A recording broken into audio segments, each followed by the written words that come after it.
and welcome to another episode of Masters of Divinity. I'm your moderator, JP. I'm here with Father Chuck. Aloha. And Matt is on his way. I promise he'll be here. Wow. Can I just say wow, Father Chuck? I mean, you're always allowed to say wow. What a time to be alive right now. Because I never thought that I would ever be such a huge fan of Jerry Falwell Jr. Turns out, nothing like his dad. Dude just wants to party. He just wants to party. Yeah, he's a party guy. He's a party animal. Well, I mean, he said he was going to be a good boy, but we all know what that means, right? We've all had to give that speech every once in a while, haven't we? I mean, it's what gets me in all of this. Now, I'm a firm believer in, I think it's in the Psalms, where it says that we should not rejoice in the calamity of our enemies. Maybe it's Proverbs, one of those poetic wisdom passages. Mm-hmm. And so I take that to heart. I don't believe in rejoicing in the downfall of anybody. I feel bad about, how that's affecting a lot of people. Yeah. At the same time, this really, to me, I hope can be a good example to a lot of our religious leaders to just be honest. Because none of this would be a problem if there wasn't deep hypocrisy implied. Right? Uh-huh. Because there's so many people, like so many students at Liberty right now that are facing expulsion because they had a photo taken with them holding a beer. Exactly. And black liquid. So seriously, how stupid. All you had to say was soda. All you had to say was soda. RC Cola. What could have been anything. Tab, for God's sakes. Yeah. But Black Water, was this the Pirates of Blackwater? Like, have you found the secret of the Black Water cursing the planet? I'm gonna plunge your broken sword in it. Sorry, that was a great old random television show. You're going way back. That's a deep cut. Yeah. Not even 90s kids will remember because nobody watched it. Wasn't it just 13 episodes or something, right? Like. Yeah, it was. And then I only caught it on reruns on Cartoon Network, and I was like, "This is awesome." You know what? I bet Jerry Falwell Jr. liked it too. Probably. He wasn't allowed to watch it, but he watched it anyway because he's cool. Yeah, I mean, he's clearly right. Like, okay, so dude's into some kinky stuff. He's, he likes to throw a little shindig every now and then on the yacht. Yeah, I mean, maybe it was with university funds, but he's. I mean, that's the thing is, it's like, this wouldn't be much of a problem if he wasn't running around trying to pretend that he's some bastion of conservative Christian morality and that Liberty University is some bastion of a particular understanding of conservative Christian morality. Right.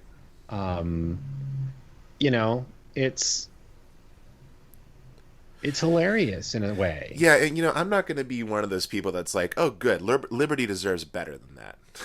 Like, who do you want in charge of Liberty?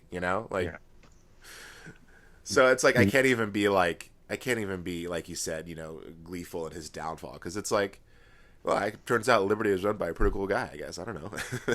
I don't know if I call him cool. I know. Well, I'm mostly exaggerating. I'm just saying, like.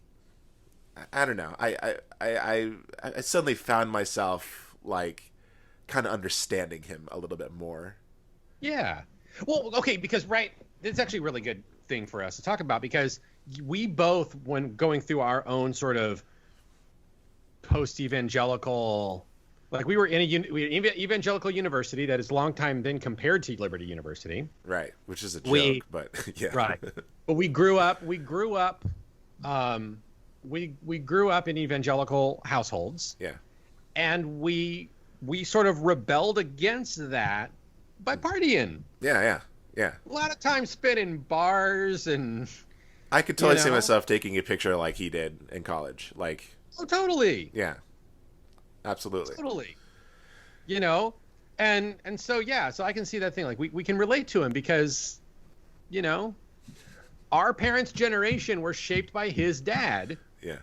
And we grew up in the shadow of the same crap that his dad perpetuated. Totally. And so we've kind of gone through a similar thing. The difference, we're not running his dad's university. Yeah. And trying to tell people that voting for Donald Trump is like a godly action and the only way to preserve some kind of chaste Christian morality that apparently he never actually believed in himself. Right. But hey, there were plenty of kids who were like that though, right? Who like one night you see them at O'Shea's and you're partying and dancing on the bar with them, and then the next day it's all button up, Oh yeah.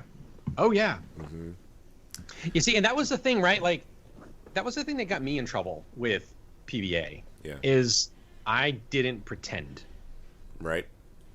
And then they gave me an opinion column, which is hilarious. By the way, do you know what the hardest article I got? The one article I could never get published. What was that? Right? Like, okay, let's walk through this for the sake of our audience. Okay, so I was the opinion editor at the Beacon, which was Palm Beach Atlantic University's newspaper, which is not like a magazine. It's very weird. It's a PR rag now. But it was an attempt at actual journalism when I was there. So I had a column, the Commuter Cause, for a year, and then I was the opinion editor. But when I had the Commuter Cause, I treated it as just like a thing to write little articles and stuff. Yeah. And I know you're trying to bring Matt on. Yeah, you keep going. And so I wrote articles, like I got one published that flat out called the university racist for its treatment, for its reaction to BET's Spring Bling showing up in town. I wrote articles basically telling overly affectious students to just go get a room because I was tired of seeing it. I wrote, I'm trying to think what else. What was other good controversial article that I wrote? I don't know. Anyway, we're talking about Chuck's what grinds my gears articles. Yeah. Yeah, I just gotta say, we had technical difficulties because I'm assuming you're recording now. So I have to leave in order to record with you because my internet wasn't working, and for once in a very blue moon, the cell phone service is better than my actual internet. But I've joined in twice now, and both times that I joined in, Chuck is talking, and I'm like, what the heck is going on? I don't even know. I don't know what I just came into the middle of. And I'm not sure I want to be here. But we're talking about Falwell. We're talking about Falwell a little bit. He did not fall that well. No, he fell. Nah, he did like a trooper. He's yeah. But no, so anyway, JP, the article that I could not get published, it took me weeks of like diligent, legitimate interviewing, journalistic stuff, and the staff would not permit it to be published, was how to throw a party at PBA without getting in trouble. I sat twice with Eric Loudermilk and talked to him about, he was the disciplinarian of the school, and said, all right, what are the rules? And I basically was like, you want to throw a party, here's how you avoid getting in trouble. And he walked through with me all of the stuff that you need to avoid, like if you're going to have drinking, you need to have signs saying, 21 and up and all this stuff. And they would not publish the article. Wouldn't do it. Well, that's why we have a podcast, Chuck, and that's what today's episode is all about: how to throw a party at Palm Beach Atlantic University in 2007. But no, I brought this. I just want to mention this because it shows to me, right, like this kind of hypocrisy that we're talking about in these university systems, right? We're going to allow it, but we're not going to put it front and center. Or we're not even we're going to allow it, but we're not going to acknowledge it. Right. Like I said, I came into this halfway. I'm half understanding what's going on right now, but based on what I've heard, I don't understand. Chuck, what's so wrong with posting a picture of yourself holding black water with your fly undone with a woman that's not your wife? I don't get what the problem is right now. I just want to say that while I'm trying to catch up is what's your problem, man? Lighten up. No, And also, I don't give a crap about how you throw a party at PBA without getting in trouble. I want to know how to get invited to a single party at PBA as a commuter. Because if PBA is listening in any way, shape, or form, just because I'm a commuter, I still went to your school. So when you talk about alumni, I would like to be acknowledged. But carry on. Don't worry about it. It's fine. It's fine. So, whatever. No, what we were talking about, Matt, was we were saying that the JP and I actually found that we kind of relate to Falwell Jr. a little bit more right now because he's sort of acting out what we sort of also went through, which was sort of responding to our evangelical upbringing with, partying and cutting loose and challenging, those boundaries a little bit. But we didn't have the added complication of being the president of said university. Yeah. Or the complete lack of common sense when it comes to don't post the picture on the internet. I'm just saying, if you take a picture, why did you post it? I don't get it. Because, I don't understand. Matt, it turns out the black water wasn't black water. It was probably Jägermeister. I totally believed him. I drink black water all the time. I totally thought that black water... What the crap? Like, you couldn't lie better? Like, Dr. Pepper, That's Pepsi, what you just say. tea, I said tab. Coke, but pick anything but Mr. Pibb. black water. Ice we all coffee got for crying out loud. We've all got black water in the fridge, guys. Let me go get my cup of black water so I can joke around. Well, and make a it funny also just photo. goes That to is a show. marketing opportunity for a Liberty University. They should start manufacturing Jerry Falwell's black water. First of all, they'd be filthy rich, and if they don't, that's the dumbest thing ever. Are you living a Second of repressed all- life and just want to cut loose with your friends on a yacht? Take Crack your Instagram open moment. a Your Jerry pants. Falwell. Here's your Black water. Instagram moment with black water. Just make sure you do your duck lips in your selfie, and everything's fine. I kind of want Congratulations. to make that like a product we sell through our podcast now. Absolutely. Junior's black water. It'll make you a good boy. Something interesting happened this past week. While movie theaters are struggling to survive, while the film industry continues limping forward through everything that's happening right now, one brave studio decided to do a media blitz, if you will, of all their future projects coming out to get us talking about movies again. And I have to say, as much as like I'm not like a huge fan of DC, it was good to be like, movies. Like remember when we talked about movies that were coming out and we were kind of like speculating stuff? So DC did that. They had the DC Fan Dome, something that I thought was really dorky, but I guess, it's for nerds anyway, right? And I guess it's sort of like their version of like a virtual Comic-Con. And they dropped some footage. They had some trailers, some behind-the-scenes featurettes, and some announcements. And we're going to talk about that right now because there are some things that kind of piqued our interest. Well, and it also comes on the heels of like a major like shakeup. Most of the DC Comics writing staff being let go, and I didn't know about that. Oh yeah, see, that's the genius of it, right? This overshadows the other part. Wow. The DC writing staff, DC Comics staff being severely diminished. DC Universe, their streaming platform, done. That makes sense with HBO Max coming out. Yeah, it's sort of all rolled into HBO Max now. Wait, hold on, because that's a piece of news I completely missed out on.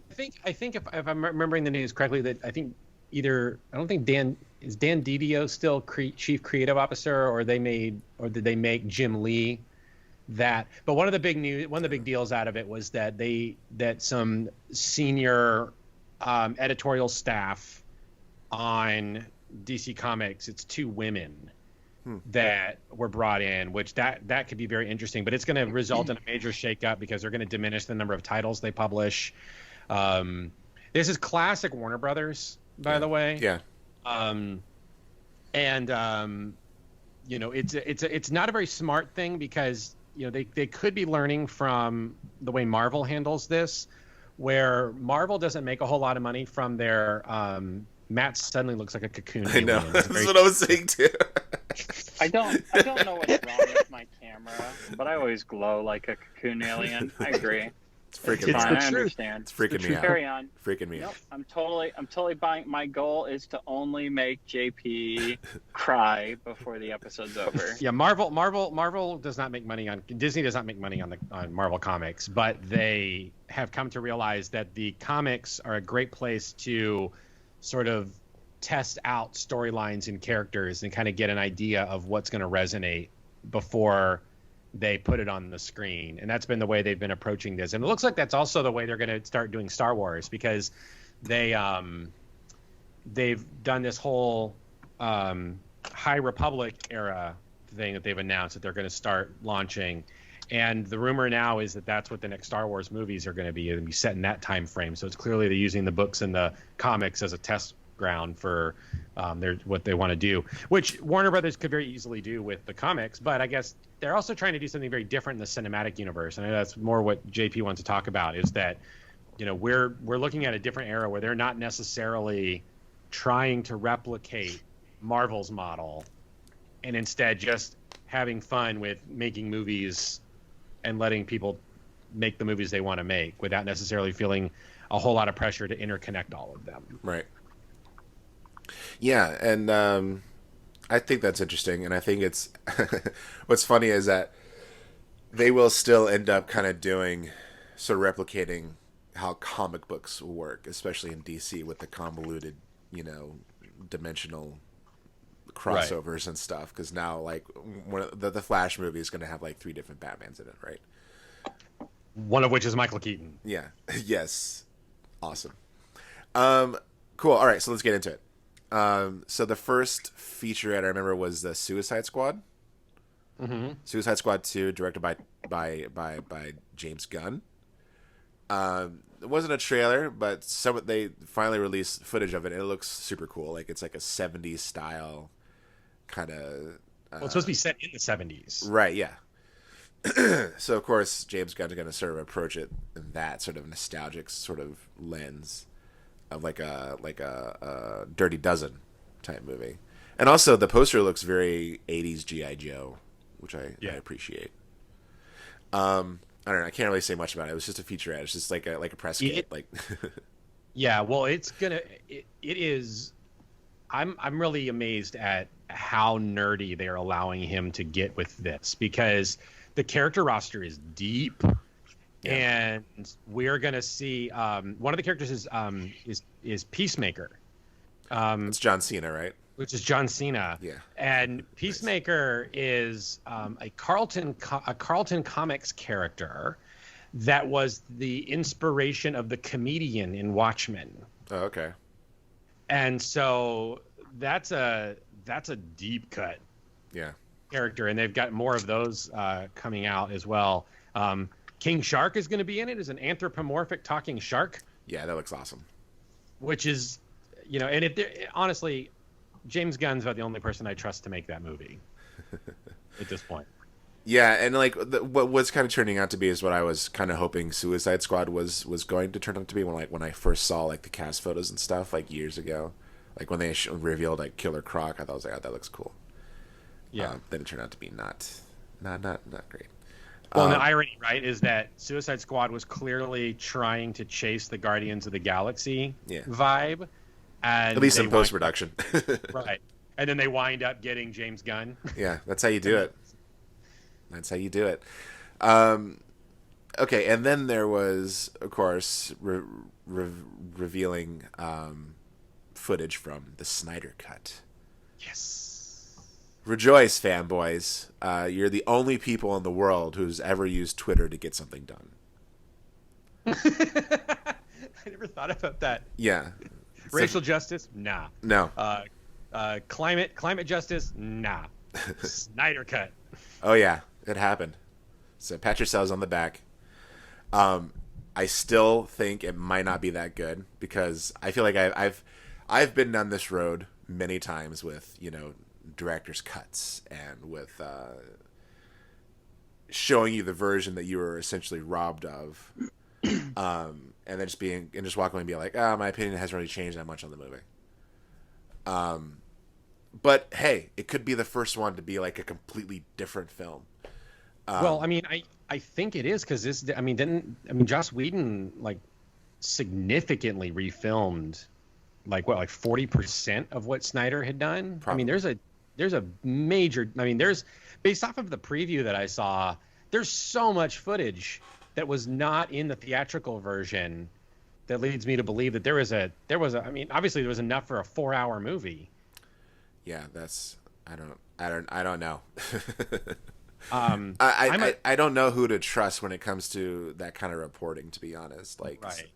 Some of it could be exaggerated. I'm just interested. It's more out of curiosity than anything because that is a lot of reshooting. That is a lot of recobbling. And you know, I did say I have seen movies where they kind of restructured a film. Like the first one that comes to mind is this is gonna get a little nerdy, but like the Exorcist prequel that came out like in the early mid 2000s. Some of us horror nerds were actually very excited about that because we like The Exorcist, and even though there's going to be a prequel, Paul Schrader was attached to write and direct it. And as you know, Paul Schrader is a guy who wrote Taxi Driver.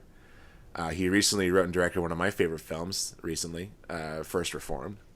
And so Paul Schrader doing, you know, an Exorcist movie sounded really cool, but the studio hated it. And this was Warner Brothers, by the way. The studio hated it, and they hired a new director, Rennie Harlan, who is responsible for a cliffhanger. Is this? I just have to ask a question, and Yeah. I'm not interrupting. I want you to carry on right where you left off. But is this the Exorcist Dominion versus whatever? Yes. Okay, carry on. Go ahead. I just want to make sure I'm following you. Yeah, and they got Rennie Harlan, who's, you know, famous for directing Cliffhanger, Long Kiss Goodnight. not the same caliber as Paul Schrader, and yeah, it was not a good movie. But I love The Long Kiss Goodnight. Carry on. Yeah, I do too. I mean, I like a lot of his movies, to be honest. Cliffhanger's a banger. Of course, his first American film was Nightmare on Elm Street 4, Dream Master. One of my favorite horror movies. But then, you know, it didn't do well. It bombed, and then they were like, okay, maybe we can release this other Paul Schrader version of the movie on DVD and like not tell anybody. Then it came out and I watched it and it wasn't very good. So like, yeah, I've been down this road. And you know, I've never been super impressed with other directors' cuts. The only director I know of that I really love more than the original would be like Blade Runner. There's like 5 different cuts of it, but the final cut is like superior to all the original ones that came before, in my opinion. So yeah, that's just my thoughts. I'm more curious than anything. I wish I remembered, JP. There's The Exorcist Dominion and The Exorcist what? I think it was like the beginning or something. Yeah, I really wish I remembered which one was which, because I do remember watching them, and one of them I hated beyond belief. It bored me out of my mind. I wanted to like shut it off and lose it. The other one I was like, oh, this one's okay. Yeah, which compared to the other one meant it was a masterpiece, and I don't know which one I saw first. Yeah, the Rennie Harlan version was the beginning, I think, and then the Paul Schrader version was Dominion. I wish I remember which one was which. I just remember like literally scenes are exact, word for word, acted out, and they'll change like the filter on the lens, and that made the difference between this is the dumbest thing I've ever seen to, oh yeah, it's okay. Literally changes like that. But anyway, Sorry, go ahead. But Chuck, I take it that you're actually quite excited for this, and that you have high hopes for it. I don't know if I have high hopes. I mean, I've come to embrace the fact that I'm a sucker for Zack Snyder's thing. I like Man of Steel. I'm a defender of Man of Steel. I find enjoyment in Batman v Superman: Dawn of Justice, that stupidly titled movie. I've not seen the director's version of that, which I've been told is a much better movie. Justice League was an absolute mess, though, and I could tell. Like, I remember watching it and just seeing that this was clearly another director's like edit of someone else's movie. Like, you could almost like point out like, oh yeah, Joss Whedon did this scene, Zack Snyder did this scene. It was so obvious and just such an ugly, messed up movie. And the visual aesthetic was kind of there, but everything else was wrong. I know people love to make fun of the CGI mustache thing, but that's not really anyone's fault. That may be Paramount's fault for not letting them, just being petty. But I will say though, watching the trailer for the Snyder cut, I got a little amped for it, just because I'm so curious to see where Snyder wants to go with this, because he's, I think so many people hate those movies because they expect them to be direct adaptations of comic book stories, whereas Snyder seems to be trying to work these characters in this different, context. Or you want to say it's like a Randian context or whatever it is you want to say. And I'm just very curious to see where he wants to go with it. And he was clearly, to me, trying to build something, and whether it's the most like maximal ugly thing, I just want to see that end product. I'm just, I never bought that jazz, by the way, about him being a Randian thing. What? I never bought that jazz about him like using objectivist philosophy or whatever in his movies. I think that's just who Zack Snyder is. Yeah.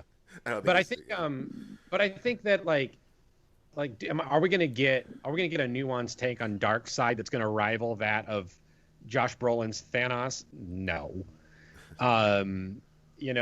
But I'm very interested, and am I gonna shell out money to HBO now, Max, whatever streaming service it is that it's gonna be on? Am I gonna? Probably not. I'll probably wait till it comes out in some kind of physical media to check it out. But I'm kind of geeking out over the prospect. Not to the extent that like the people who got it made it happen have geeked out over it, because that's scary geeking out. I'm not gonna buy a billboard. Yeah, I think that's the sad thing about those diehard fans, is that I think that like even after it comes out, it won't live up. No. And they'll be angry at people who are saying things like who don't love it, like, right. And it's because they don't like it either, because it's like, well, if I don't like it, at least they like it, which sort of validates a sort of belief I may have, right? But that's not going to happen, and it's going to be like, oh, you mean this wasn't the transcendent event we were all hoping for? Yeah, I mean, we're probably going to see. We might see some ugliness on par with Last Jedi. Yeah. Over it, because I mean, like you said, it's when it doesn't exist, it becomes just a void on which you can project anything. Yeah, it's going to be the SJW's fault. It's going to be somehow Marvel's fault. Though I will say, Snyder is doing a really good job on like social media and stuff of really jazzing up the fact that it's his vision. And so at this point, I think he's doing a good enough job to say that it rises and falls on him. And so if the fans hate it, they can't say, oh, Warner Brothers meddled and did this over here or whatever. They're going to have to say, no, this is Zack Snyder. Yeah. What I found out is I have been a Marvel fan. I have loved Marvel. Everything Marvel has been perfect. I mean, not perfect. They stumbled here and there, but overall, they brought what, like 20 years of movies together to make this like masterpiece of a vision. And it was the first time that I was like, wow, look, like a studio was involved in basically running this, and directors got to put their little flourishes here and there, but overall, it's kind of the same. But I loved it all the way through. When all is said and done, the Marvel universe has carried out from Iron Man 1 to Endgame this like amazing masterpiece. Then we had a discussion after I saw, I believe if you're a new listener, go back to our episode on like Captain Marvel, I think it was. We had a discussion where I was like, I'm starting to get bored. And what I have found is, and this is going to be something that if I went back in time, maybe even a year ago, I'd beat myself up for saying. What I found is I am more excited about the things being discussed for DC than I give a crap about anything that I know is coming out from Marvel. Yeah, well, Like it's a new as flavor. much as I absolutely love Kumail Nanjiani, and I loved listening to his stay-at-home podcast and talking about how he got in shape for that, and him and his wife joking around about how buff he is. I don't really care about the movie that's coming out because I know what that movie's going to be. Is it going to be good? Yes. Will I enjoy watching it? Absolutely. Is it going to change anything? No.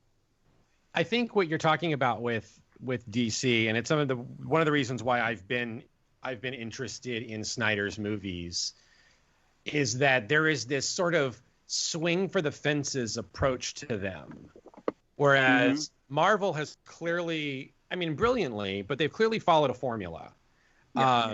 They've in recent movies sort of deviated from that formula a little bit. Captain Marvel's a bit of a deviation for an origin film. You know, she starts the film out with her powers rather than you watch the normal structure building up to it. But it's all very formulaic and kind of safe. It definitely has that feel of, mass appeal. Whereas, I mean, Batman v Superman features beloved children's characters, one of which carrying a kryptonite spear of destiny trying to kill the other one.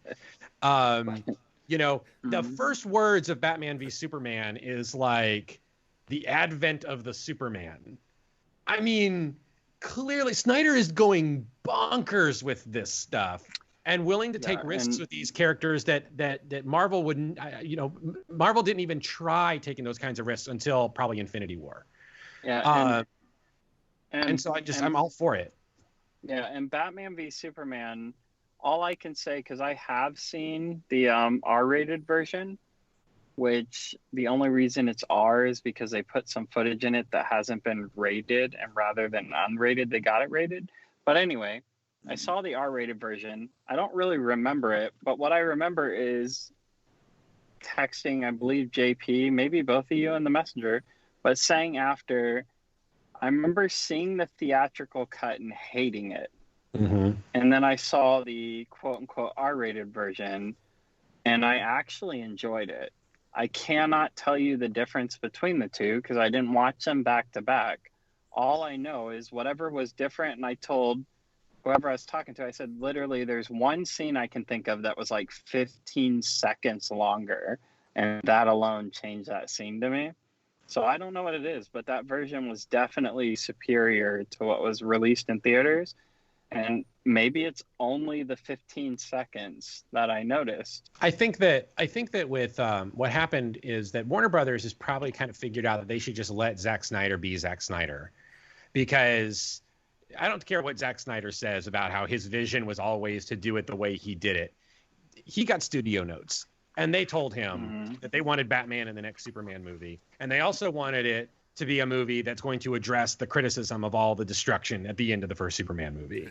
And so he was sort of pigeonholed into responding to the criticism and then you can see the same thing happen with Justice League, as it's responding to the criticism that was found about Justice League. And so there's so much studio interference going on. The scuttlebutt that I've heard is that, Snyder took a leave of absence because of his daughter's really tragic death. But that the studio also saw an opportunity to kind of get him out of there because they were concerned that, these movies weren't, they weren't pulling in $1 billion. They were, they weren't not making money, but they were, they wanted $1 billion movie. And so they thought, oh, well, if we can just get Joss Whedon, who made Avengers, to come in and rework this thing, like we've got ourselves a guaranteed $1 billion film. And that did not happen because Justice League is one of the ugliest movies that I've ever seen. And so I think that with this, they're sort of like, okay, maybe we should just let Zack Snyder be Zack Snyder. The stakes are lower when it's being released on a streaming service. So let him go buck wild. Well, and that's what I'm super curious about seeing about his cut. I don't think anything about his cut is going to drastically change my opinion of Justice League. I don't. I think I'm going to see it and be like, oh, okay. But what I'm curious about is, well, first of all, let me throw a total side note in there and say that, Father Chuck, I'm going to rock your world and let you know that I am also a defender of Man of Steel. Mm-hmm. I actually like that movie. I think that it has its flaws. I understand its problems, but I absolutely liked it. I thought that it was a incredible and interesting take on the Superman character, and I totally enjoyed it. Yeah, I want to make an admission too while we're doing it. I definitely think that there were some movies and some a period of time where I was under a particular spell of a film critic.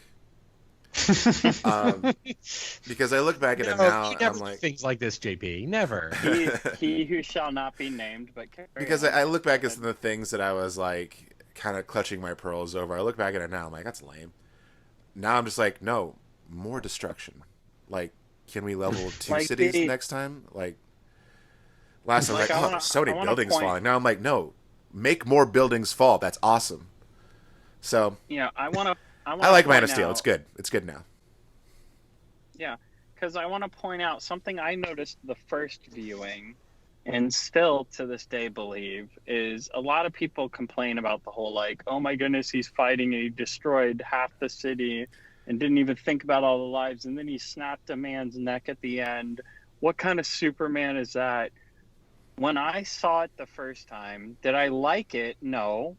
But that's why I appreciate it now, is that I didn't like it, because what I saw is the vision of the movie and Henry Cavill's portrayal of Superman showed this like despair, depression almost. Like he was just totally torn up about the fact that he has to do this and realizes the cost and effect it's having. Like, in my opinion, it was written all over his face from his acting portrayal. Man of Steel showed Superman express the weight of the actions that he's taking and what they do to the world around him. And I feel like the audience missed that because of flashy Marvel movies at the time, which I still love, defend, and will stand by. But Marvel kind of took that away from them. I'm glad you're bringing this up, Matt, because it's making me think a little bit about how do you cinematically depict the vulnerability of a character like Superman if, like Christopher Reeve depicts Superman as a very aspirational figure, right? And this is, that movie's coming at a time where, distrust in like American institutions is at an all-time low. And so to have, You'll Believe a Man Can Fly show up is like, you need that. We needed to see, an institutional icon, somebody who stands for truth, justice, and the American way, to be someone like, oh yeah, we can believe in this person. We live in how do you show, all the Marvel set the standard for cinematic heroes, and they're all flawed and they're all struggling with things. How do you do that with Superman? How do you do that, without, you don't necessarily need to make him, I think that you have to understand you have to cinematically depict the weight that's on his shoulders as a hero. for you to be able to empathize with him. And so to show a world being destroyed around him and them having to be forced with the, that moment where he's holding Zod and Zod is using his heat rays to almost, try to, to threaten this family. The stakes are quite small in that moment because it's just a family. But it's everything to him. But yeah, it's everything to him, but it's carried that whole trajectory of what you've seen Zod capable of doing. The destruction was Zod. It wasn't necessarily Superman. Superman, the criticism, of course, he's not doing more to try to stop buildings from falling, and he's not doing all of that kind of stuff. But I think Snyder is trying to show the sort of existential weight that Superman is facing in that moment. And so the fact that he has to give into this, and for us as an audience who have, Snyder assumes that most of us know Christopher Reeves as Superman. And so to see him make that action and take that course is shocking. But I think it's also like, it gets us into the headspace of what would we do in that same situation. And, so I think it cinematically depicts the moral and existential weight that a character like Superman has to deal with. Sorry, go ahead, JP. I was just going to say that Michael Shannon rules, and the part where Superman is being dragged down into a pool of skulls was super metal until it reminded me of like Bronze Age Superman covers. That's all I have to say. Sorry. But what I have to say about Man of Steel is, first of all, Henry Cavill's portrayal of Superman I absolutely love, and his portrayal of Clark Kent I love even more. But that's a totally different discussion.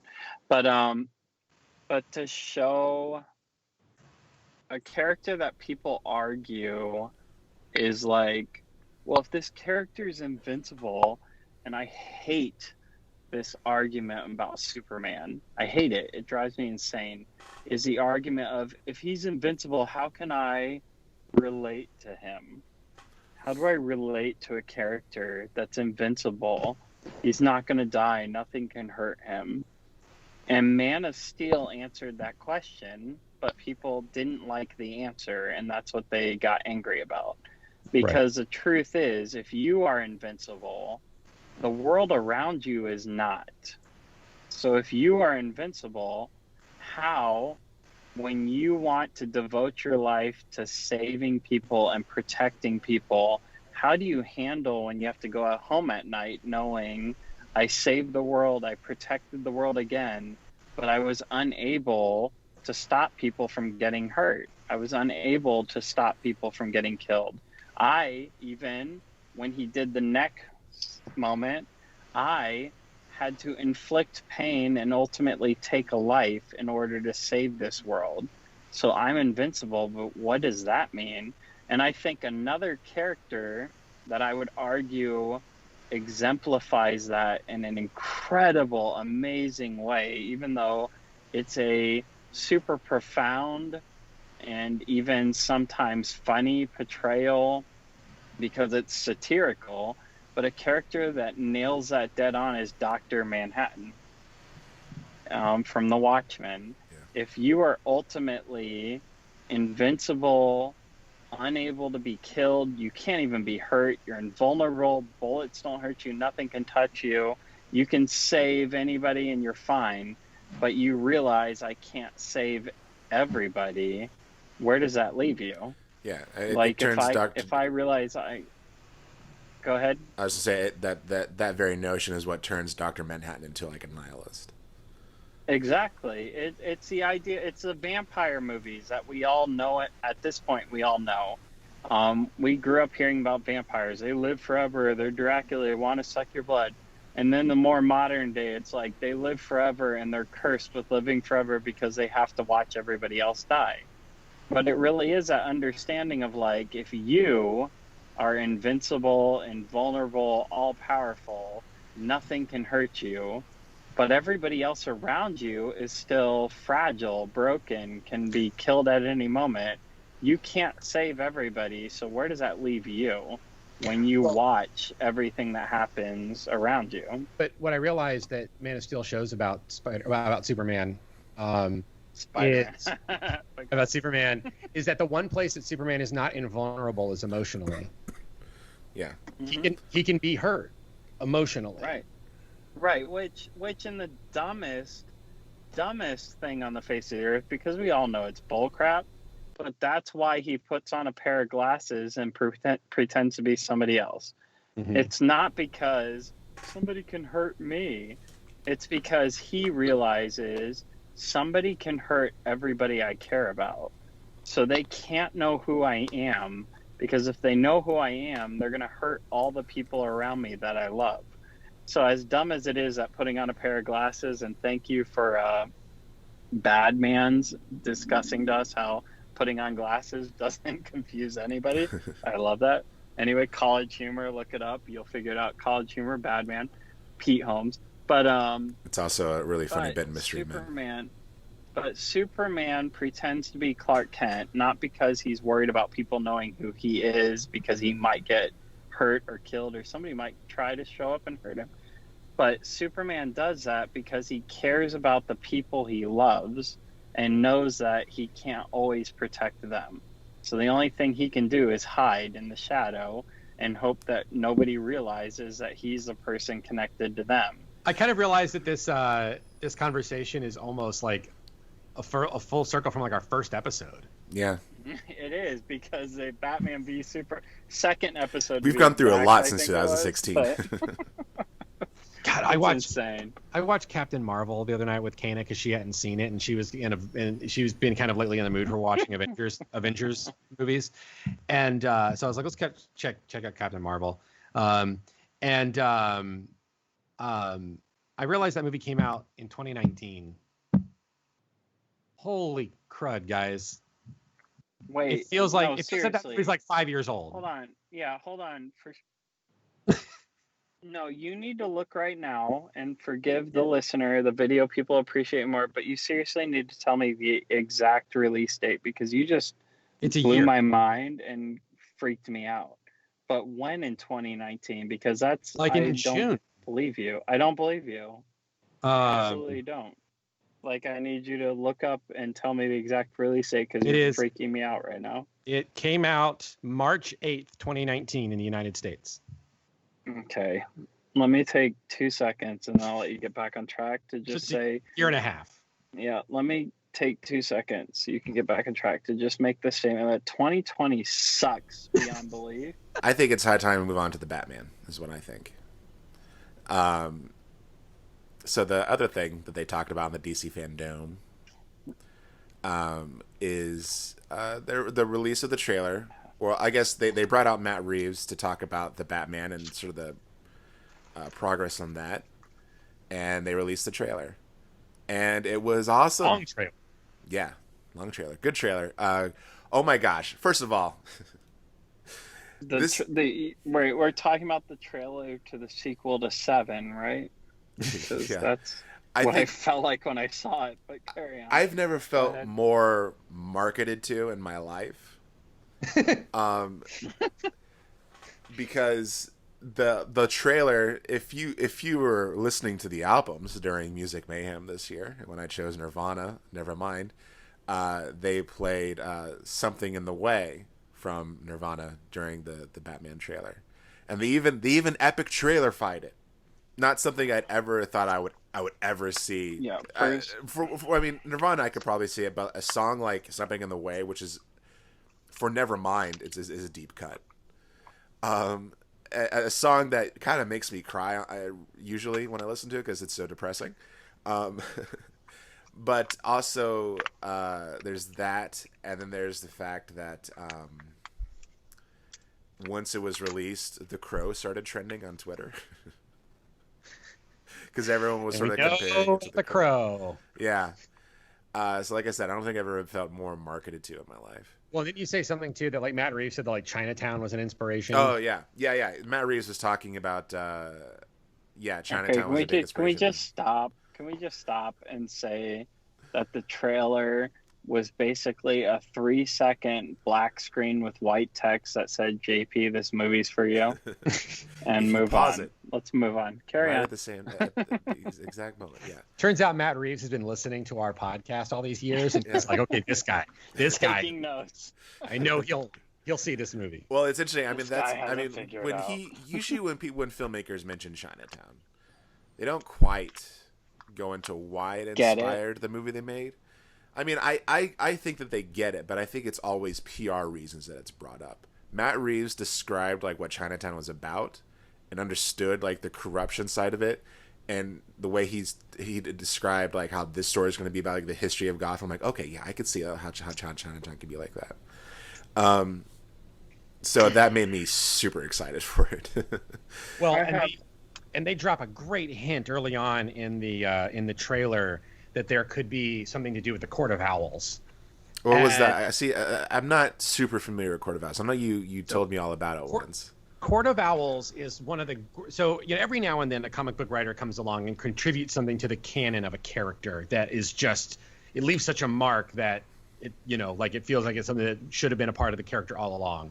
So Scott Snyder, who was longtime senior writer for Batman comics during the New 52 era of DC Comics, introduced this concept known as the Court of the Owls, which is this secret society that has been sort of pulling the strings behind Gotham for centuries, like ever since its founding. And they're completely anonymous people. They wear these owl masks, and so it's like this Illuminati for Gotham. And they employ these undead sort of Winter Soldier like warriors, people that are owls, and they are like martial art type. So they've become like this big thing in the deal where, like, when Batman learned about them, he was surprised because, like, I thought I've known everything about the history of my city, and finds out that they are these super connected individuals who have worked in business and politics and stuff in Gotham. It sort of sounds like the way that Ra's al Ghul in Batman Begins talks about the League of Shadows and the work they've done, but they're a specifically Gotham group, and they're the right kind of Gotham creepy and all of that. Well, there's a moment toward the beginning of the trailer where you see a greeting card, and when the greeting card is open and it has something about like no more lies or something, or liar ? Written in it. Well, the cover features an owl image that looks an awful lot like one of the Court of Owls type things from the comics. And given that the storyline is dealing with the history of Gotham and a possible role that Thomas Wayne might have had in corruption in Gotham, it makes me wonder if they're gonna sort of do a thing where Thomas Wayne was a member of the Court of Owls, or had been part of them but like left them, and that's what led to his murder or something like that. But I think it's a really cool element in the Batman mythos of recent comics, and exciting to see somebody incorporate something that's new and fresh in the Batman mythos, rather than going back to another Joker story, or oh no, this guy who dresses Joker. like a bat probably has messed up psychological issues. Apple TV released a 30-minute free documentary about the character Joker, called Joker Put on a Happy Face. And it's a 30-minute thing discussing about why, quote unquote, Joker is the greatest supervillain of all time. Look it up as soon as you can. Not that we're talking right now, the TV. Wait till we hang up unless you have another way. Look it up. But Joker Put on a Happy Face documentary. It was free on iTunes. I downloaded it on Apple TV. I watched it, and it changed my view on, first of all, Joker, second of all, DC movies, and why I'm excited about them coming out. And also, Father Chuck, I think you'll be the one to appreciate this, why I now 100% support Jared Leto's portrayal in Suicide Squad. Yes. Because although the movie is crap, and although I did not understand it when I saw it, when I heard this 30-minute documentary talk about Joker, it turned my world upside down in a way where I was like, man, he nailed it. Because the person, first of all, they interview everybody under the sun, people who created it. They've got Stan Lee in there from before he passed away. They've got Jack Nicholson. They've got Jared Leto talking Sold about right it. there. They've got all the directors and everything under it. And also everybody pretty much agrees that Jack Nicholson was like the height of the character. He's the one that he is the Sean Connery of James Bond, is Jack Nicholson to Joker. But then they say that Mark Hamill's voicing and portrayal of the Joker in the Batman animated series is what entirely defined and made the character. Like from that point on, everything changed. And then they talk about, everything else, and it reaches like Heath Ledger and how he opened it to a world that they didn't even know existed. And then Leto expressed, which I didn't realize, he expressed the psychotic Joker. Like if somebody actually was a homicidal person who thought, hey, you know how I could scare people? I could dress like a clown.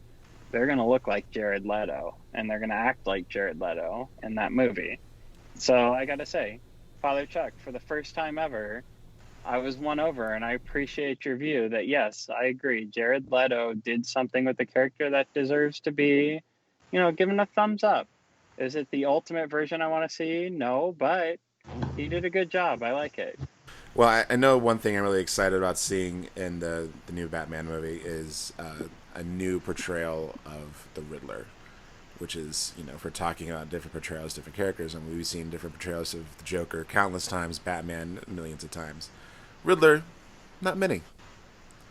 And I think it's awesome that Reeves got Paul Dano to play him, who is just such a magnificent actor. Well, and the Riddler is arguably a much creepier villain than the Joker. Yeah, I've always thought they could do him way creepier than Joker. Yeah. What I like about in recent comics, Riddler has been depicted as a strategic genius akin to Batman. Mm-hmm. He's got to set all those trophies everywhere, and he got to go collect them.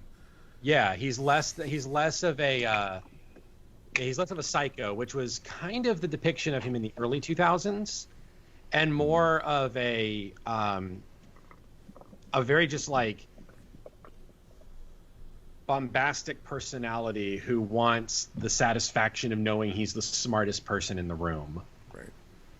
And so I'll be interested to see what Paul Dano does with Riddler, because he's a very versatile character, but like I said, can be way creepier than the Joker when done. What I loved and hated about a certain movie is Jim Carrey's portrayal of the Riddler. I honestly, still to this day, although the movie has taken on different meanings to me and I don't care for it in the way I used to, but I still think it's funny because it's cheesy, Jim Carrey's portrayal of the Riddler always left me going, I would be curious to see what he would do in it in a movie that was taken more seriously. Because I agree with you. I think the Riddler is, to me, the Joker is, yes, I can see why people say the Joker is the ultimate supervillain of Batman and the ultimate supervillain maybe even of all time. But the Riddler is the one that scares me.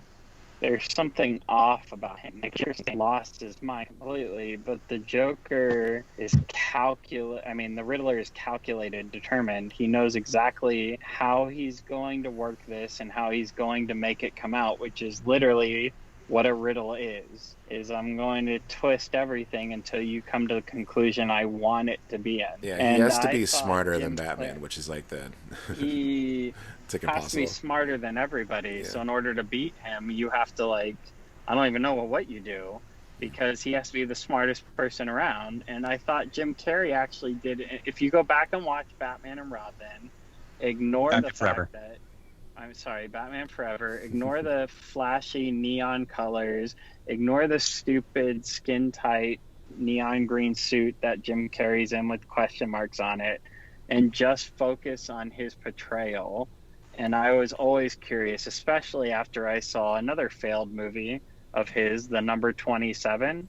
Ugh. When I saw The Number 27, which is an awful movie, don't go watch it. But when I saw his acting in it, I did wonder if you took the Riddler and put him in a movie that was taken seriously, where Jim Carrey acted like he did in The Number 27, but with that mix of insanity in Batman Forever, what the crap kind of portrayal would we have gotten of the Riddler? And I probably would still be having nightmares to this day of it. Just guaranteed. I'd be crying myself to sleep at night. But anyway, I'm curious that as soon as I saw a question mark in this trailer, and when it ended with the 2021, but instead of twos, it was question mark 0, question mark 1, I lost my crap, because I was like, I can't wait to see the Riddler portrayed in what looked like a sequel to a sequel to 7. Yeah. Because it depressed the crap out of me. And because I have to leave you guys to close, this is the only reason I'm ranting right now, because I'm going to have to go. Robert Pattinson, I was in the second they announced him. And seeing the trailer, they still haven't shown him. But I'm still in, because if anybody has a doubt, if anybody out there is going, Robert Pattinson, really? How could he be Batman? Obviously, all you've seen is Twilight. Watch the other movies he's been in. I promise you. He's going to, in my opinion, and we'll see when it's done, but in my opinion, he's going to kick ass in this role. It's going to be amazing. So just wait for it, because he's going to be Michael Keaton, the guy that we all went, what a crappy idea is that for Batman, who to this day we still think of as Bruce Wayne and Batman. So I think Robert Pattinson's going to do it. So give him a chance. Hang in there, because I think he's going to blow you away. And if you doubt it, watch his other stuff after Twilight. And that's all I got to say. And then I'm going to have to go and let you guys close up. That's why I ranted. But hey, all right, man. It's always good talking to you guys. And I got plenty more to say, and you're probably thankful I'm hanging up. So I'll let We're going to throw a party, a big... yeah. Please do. When I hang up, please throw a big bash. I look forward to hearing it. All right, guys, I'll talk to you later. And to all the listeners and watchers out there, good journey. All right, thanks, Matt. Yeah, Robert Pattinson, great choice. I was like Matt, I was on board the minute they announced him, because I think he has an almost like James Dean kind of quality. I think like he's got a kind of a classic actor, that really came through in Twilight. I hate those movies, but I think I could recognize that he's a good actor, classic style actor. And it's very clear watching Twilight, by the way, which I'm sure you know, that there is nobody who hates those movies more than Robert Pattinson and Kristen Stewart. Probably. I just also want to say, this is the first Batman movie that lets him wear the eyeliner. Yeah, I noticed that too. When he has the mask off, it's all smeared on his face. Yeah, the eye black. Awesome. That was a super cool image too. That looked like something that kind of came off of like a comic panel. Yeah. Like I feel like I've seen that. It looked like a drawing. You know. Yeah, it looks like it's definitely drawing. It's drawing some of the artistic stuff from like, Batman Year One. Yeah. And a Long Halloween, and there's a poster that they made that was Jim Lee doing a version of this Batman, and it's like just red and black. It's really cool. All right, do you mean to tell me that this is a Batman movie where they didn't draw upon The Dark Knight Returns? It is. Oh, hallelujah! We're free at last. But all right. Let's take a bet. Let's take a bet, JP. All right. Okay. Let's take a bet on whether or not we see Joe Chill kill the Waynes and we see pearls dropping. Because I think every Batman except for Batman and Robin. I mean, Reeves did. But Reeves did go out of his way in his little TED Talk. That like not an origin story. Period. Right, but if it's dealing with him, well, the 1989 Batman is not an origin story either. He's been Batman for a while. Yeah, but I don't know. There's plenty of flashbacks in that movie to be like, it's kind of I'm willing to bet there's some flashbacks in this one.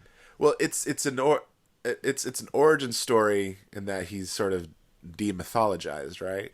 In the 1989 Batman, because he's not like in league with the cops yet. There's no bat Right. signal. No one really knows who the Batman is. But I don't know. Whatever. But that's sort of what this movie is too, which is kind of fascinating. It's almost like a remake of the '89 Batman in the sense of it's in his second year as Batman, Right. according to Reeves. Yeah. I guess he does have a relationship with Gordon. Right. It seems like But it. he's still sort of seen as either a myth or like a potential problem. Right.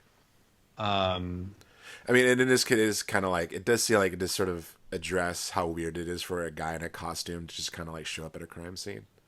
right. Yeah. I mean, even he looks kind of like uncomfortable being there, like in front of all the cops and stuff, you know? He does look. It. Have you ever read? Have you ever read Darwin Cook's New Frontier? No, but I know about it. I saw the animated movie. Okay. Every now and then the DC Comics app will run these like really great specials where you can pay like $1 and get like a graphic novel, and so that's how I picked up Oh, okay. New Frontier. I And mean, I it's, know all about Darwin Cook because he's like amazing. Yeah, his artwork is harkens back to the golden age of comics. He died tragically a few years ago.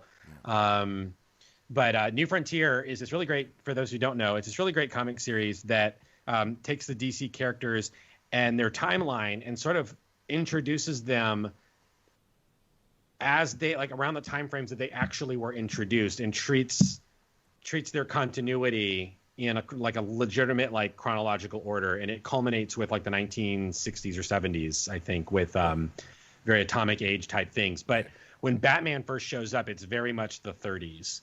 And it really comes across that, like, he's very uncomfortable being around the police because, you know, he's acting because the police are corrupt and he doesn't trust them. And Batman is like, and the people are terrified of him, and he's considered this inhuman thing.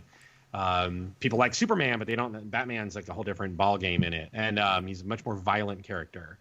And there's elements in the trailer for the Batman that seem to draw from that Darwin Cook aesthetic. I'm really hoping. I mean, well, especially the scene where the clown boys, like the henchmen that look like they're the Jokers, with the Z from Batman Beyond, when they're sort of like, who are you supposed to be or whatever, and then he just launches on that dude and just like goes overboard in beating him up. I saw someone describe it as spamming the triangle button. Oh, that's funny. That's really funny. But he says, "I'm vengeance." That reminded me of Batman's first appearance in New Frontier, where this police officer is describing seeing Batman for the first time, and he says that the sounds that came out of that struggle were nauseating and inhuman. So, I mean, I in some ways I'm a little over the overly violent gothic Batman. Yeah. But it's become such an integral part of the character that it's hard to, Yeah, I mean, you can only do so much deviation at this point, right? Yeah. It's kind of become the part that our culture just sort of responds to the most and gives the most money to. So. Yeah. I mean, I will say that I like that the Batmobile is a hot rod, akin to the Denny O'Neil era of Batman. Right. I like that. And that's the thing that I was always upset about Ben Affleck walking, is that he explicitly said that a lot of the inspiration behind what he was going to do when he was directing the Batman originally was he was drawing from Denny O'Neil and that era Batman, which is my favorite. Yeah, the adventurer Batman. Yeah. And it was like real gothic, not like gritty, realistic. Right. But like actual gothic, like actual goth. Yeah. like what Tim Burton was essentially drawing upon, like Batman Returns. Right. Yeah, that and like German expressionism. Exactly. Yeah. Yeah. Yeah, and I will say like the little glimpse of Gotham that we get in the trailer for the Batman do harken back to the Tim Burton era. Yeah. Did you hear where it was actually filmed? I didn't know this until I watched the thing. Was it Pinewood Studios? Yeah. No, it was in Liverpool. Oh, okay. So Gotham this time around, this iteration of Gotham is based on Liverpool in England. Interesting. So like almost like Gotham by Gaslight, the sort of steampunky, well, not steampunk, but it definitely makes it older than what we've seen before, which I think is an interesting take. I mean, that lends to the part of like giving it a history. Right. Well, and that's the thing about Batman that I've often found as an interesting character trait, and it's one of these things that you miss if you're not like as an Episcopalian. I recognize it in him that his family is meant to be like they came over during the colonial period, and that they have been these connected Anglicans for generations. Right. And so that connection with like Gothic churches like Trinity and Wall Street, or things like that, it really that adds to the character, and that's a part of his identity that I think again a lot of people kind of can really quickly miss out on. That it's very important in him being a blue blood, wealthy, generationally wealthy person, that he would have been of that sort of high church, Gothic, Anglican background. I think it's going to be really interesting. I'm really looking forward to it. I mean, I'm so like not really into superhero movies anymore, but you say Batman and I'm like, oh, what? it's like, I don't know. It's like it's Pavlovian. I guess so. I don't know what it is. I don't know. Maybe it's because it's like the first superhero I loved. I don't know. Yeah. So. Yeah, I mean, my first was Superman, but Batman hits a certain spot. And also maybe it's because we both saw the 1989 Batman when it came out, right? Like. Yeah. I don't think people realize how seismic that movie was. You know what it is? It's like COVID-19, right? Like COVID-19, you catch COVID-19. And they say that even when you recover from it, like you have lingering symptoms that could, carry on for a really long time. Batmania works the same way. We've just got residual Batmania in us from 1989. Batmania 89.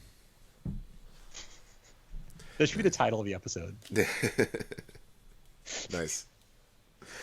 All right. Well, thank you so much for joining us. I want to thank Father Chuck. You're welcome. And also occasional Matt for being here as well. Yeah. Be sure to join us again next time. Have a wonderful week and good journey. Good journey.